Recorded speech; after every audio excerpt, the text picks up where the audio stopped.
Email is changing the way Americans work. Email, or electronic mail, is a way of sending messages to someone computer to computer. Could be a coworker down the hall, a supplier across town, or a friend around the world. It's faster than a fax, cheaper than a stamp, and more than 80% of major corporations use it, and the number's growing every day.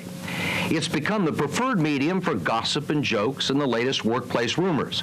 But in today's monitored office, where your key card logs you in, where security cameras record you in the halls, where you create a permanent record every time you sign onto your computer, a lot of office workers may be asking, who's been reading my email? Some 20 million Americans use email at work, and the numbers are growing astronomically. At trade shows like this one, it's clear email is big business and growing bigger. In fact, email has become such a familiar part of office culture that it's regularly popping up now to advance Hollywood plot lines. In the movie The Net, Sandra Bullock desperately emails the FBI. And in the movie Disclosure, Michael Douglas gets helpful cyberspace warnings from an email friend. But in terms of privacy, email is not the same thing as an electronic letter. It's more often compared to a postcard in terms of privacy. You can send it through the mail and expect that someone may read it along the way. Margie Wiley is editor of Digital Media, a San Francisco-based newsletter that keeps track of computer trends. She says office workers don't realize they've given up a lot of privacy in the electronic workplace.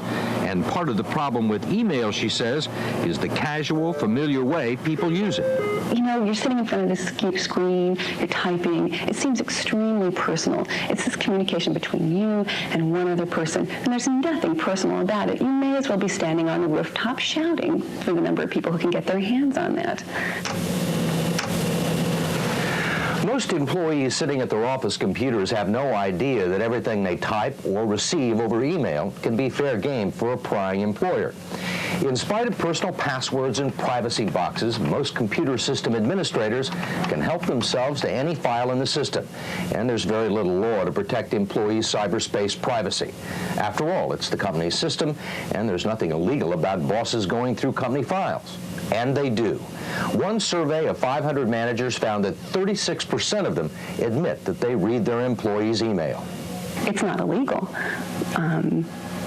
but it's also not very moral. Do those figures surprise you? They actually do surprise me. You hear a lot about people getting fired based on the email that they've sent, but they seem to be rare cases, and they also seem to be petty cases. That's the surprising thing. People don't get fired for sending trade secrets over email. They get fired for having affairs over email. They get fired for bitching about their bosses. They don't get fired for anything terribly serious, not that I've seen so far. Bonita Bourke believes that's what happened to her. 5 years ago, she was a computer analyst at Nissan. She trained dealers how to use email, and she used email to talk with friends at dealerships. Sometimes the chatter was professional, sometimes personal, sometimes critical.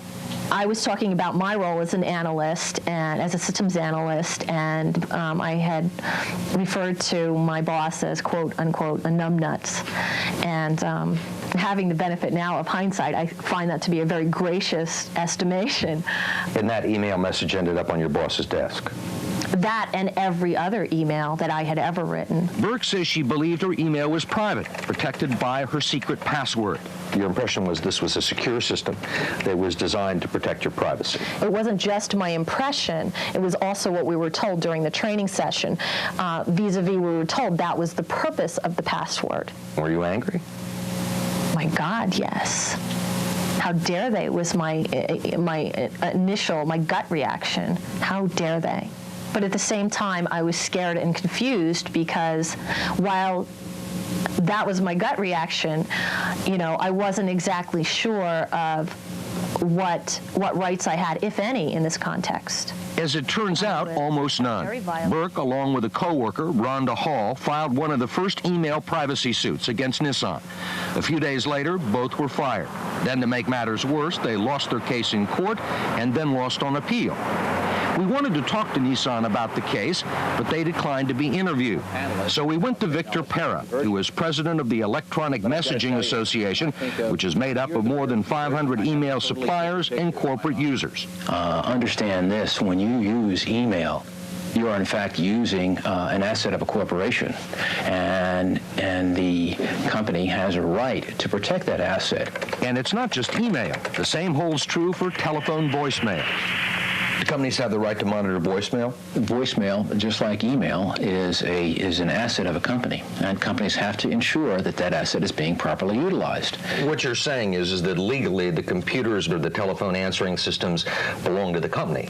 That's right. And they're entitled to all of the information inside. Absolutely. Including the email messages and voicemail messages. Absolutely. When you send out an email to somebody outside the company, that email indicates that it's coming from Steve Croft, from CBS, and even if it was a personal note, it still identifies you as being with the company, and the company's liable for anything you do with that email system.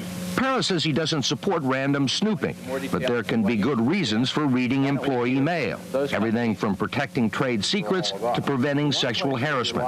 His organization encourages companies to establish and distribute clear policies and guidelines on email privacy, and to tell their employees when the company will read their email and why. But the fact is, most companies don't do it.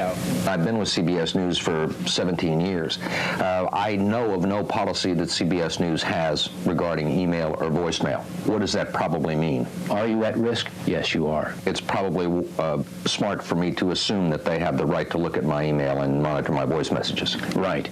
And at the same time, I think it's incumbent upon you in each situation to exercise good judgment when using email and when using any of the company's assets, but in particular.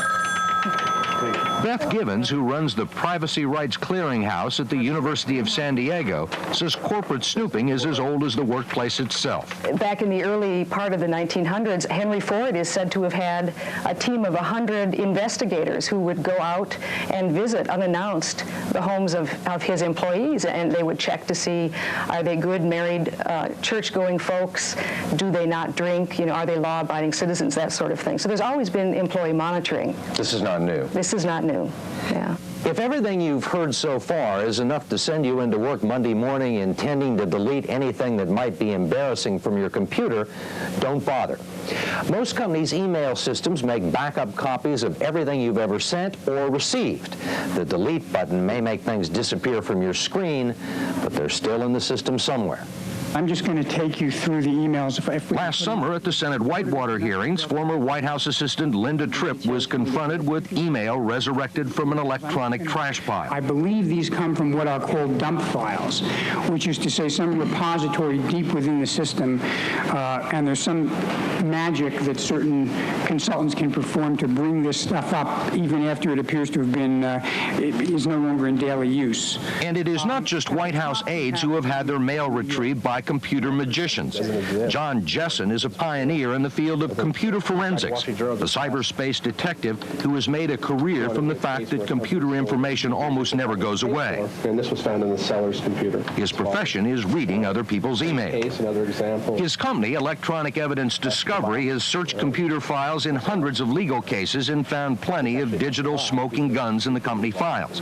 He offered to show us some examples from his cases. Eric, the papers have been signed and blank bank is now the owner of parcel 15. We made it through the whole process without alerting them to the old waste site on the northwest side. What email writers don't understand, says Jessen, is that once they've created a file and hit the enter button, it may be there forever. Hi, David. Please destroy the evidence on the litigation that you and I talked about today. Thanks, Laura. When we found this, we were surprised, obviously, and we were thinking, boy, is anyone dumber than Laura? And there was somebody, David, because David responded, evidence destroyed. Hi, Laura. Acknowledged your message and taken care of. Aloha, David. What was the outcome of this lawsuit? Not a pretty obvious outcome. It settled very quickly after this came out. Because you can't have this shown in court. You can't have this on 60 Minutes. You know, we always thought that David hopes there's a federal pen in Maui that he and Laura can share a cell in for committing a felony and then documenting it. Jessen says attempts to delete email evidence can only make things worse. They leave their own electronic footprints pointing to a cover cover-up. Real life. I mean, that's what it is. This is real life people talking. This gets documented, people having affairs and things. You came to Chicago one date and gave me a sexy black negligee. Later that month, you took me to your bedroom inn and names the address. And what did I see there? A box of roses, an anniversary card to your wife, and the same damn negligee you had bought for me, you'd also bought for her. And what kind of a case did this come up? Where this person later went after the boss for harassment.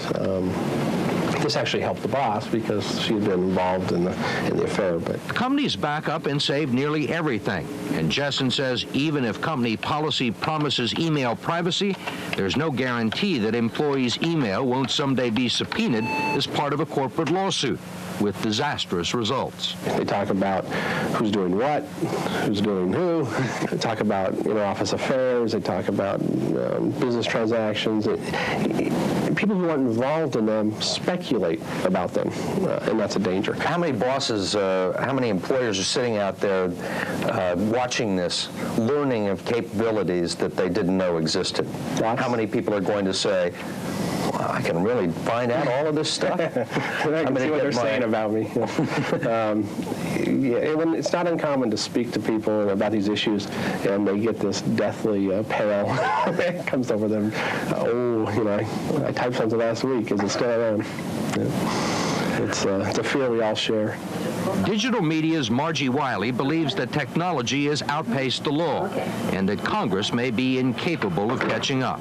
We've picked up conveniences like ATMs, like email, and we've begun to build our lives around them, to change the way that we live, to change the way that we work, without any thought for the sort of consequences that it brings. If we're giving up privacy, if we're giving up power, who are we giving it to? Big Brother, the government, companies? I think they should probably fear their employers more. They should probably fear corporations and people who are out there gathering information about them more. Because? Because they're the people who have the power to help or harm you. More than the government? In the next 10 years, more than the government, I would say.